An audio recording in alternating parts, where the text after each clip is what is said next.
కార్తీక పౌర్ణమి ప్రతి ఇంట్లో కూడా భార్యాభర్త కలిసి దీపారాధన చేసే కార్యక్రమం చాలా అరుదుగా ఉంటుంది.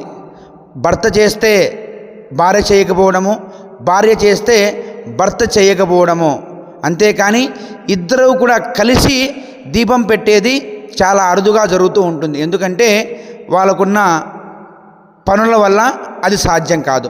కాకపోతే కార్తీక పౌర్ణమికి దంపతులు ఖచ్చితంగా దీపం వెలిగించాలి.